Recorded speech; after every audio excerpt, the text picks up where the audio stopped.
আসসালামু আলাইকুম ভিউয়ার্স, আপনাদের সবাইকে আবারও স্বাগতম। আজকে আপনাদের সামনে হাজির হয়েছি মজাদার বেগুন ভর্তা রেসিপি নিয়ে।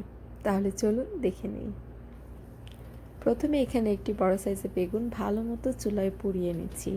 বেগুন ভর্তাটা আসলে সবাই কম বেশি পারি, কিন্তু আমি যেভাবে করি সেভাবে সবাই অনেক পছন্দ করে। তাই ভাবলাম যে আমি আপনাদের সাথেও শেয়ার করি। সো প্রথমে বেগুনটা ভালো মতো ভিতরে যাতে সফট হয় সেদিকে খেয়াল রেখে পুড়ে নিতে হচ্ছে। পুরো শেষ হওয়ার পর গরম অবস্থাতেই একটি চামচের হেল্পে আমি উপরে খোসাটা সরিয়ে নিচ্ছি। ঠান্ডা হয়ে গেলে খোসাটা অনেক সময় লেগে আসে স্কিনটা ভিতরের অংশের সাথে, তখন খুব বেশি একটা ভালো লাগে না খেতে। সো চামচের হেল্প নিয়েই গরম গরম অবস্থাতেই সরিয়ে নিতে হবে উপরে খোসাটা। সো আমি এখানে খোসা আর ভিতর অংশটা আলাদা করে নিয়েছি। এখন আমি ভর্তাটা বানিয়ে নেব।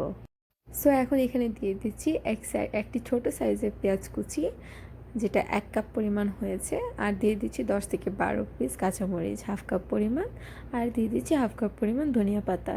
নর্মালি যেভাবে ভর্তাটা বানাই সেভাবে বানিয়ে নিচ্ছি। দিয়ে দিয়েছি লবণ স্বাদ মতো। এখন এটাকে বেশি কষলাবো না, জাস্ট মোটামুটি কষলিয়ে আমি বেগুনটাকে অ্যাড করে নেব। সো এখন আমি বেগুন যে ভিতর অংশটা সেটা অ্যাড করে নিচ্ছি, আর খেয়াল রাখছি যে বেগুনটা একদম পুরোপুরি যাতে কষলে একদম মাখা মাখা না হয়, জাস্ট একটু আস্তে আস্তে থাকে সেদিকে খেয়াল রেখে খুবই সফটলি জিনিসটাকে কষলে নিচ্ছি। স্ম্যাশ করার পর এখন এক টেবিল চামচ পরিমাণ সরিষার তেল দিয়ে দিচ্ছি। তেল ছাড়া তো অবশ্যই কোনো ভর্তাই স্বাদের হয় না, সো সেহেতু এটা আমার মেন ইনগ্রিডিয়েন্টস। সো এখন ভালো মতো জাস্ট মিশিয়ে পরিবেশন করতে হবে। তৈরি হয়ে গেছে অলরেডি খুব মজাদার এই ভর্তাটি। সো এখন আমি সুন্দর একটি ডিশে নিয়ে পরিবেশন করে নিচ্ছি।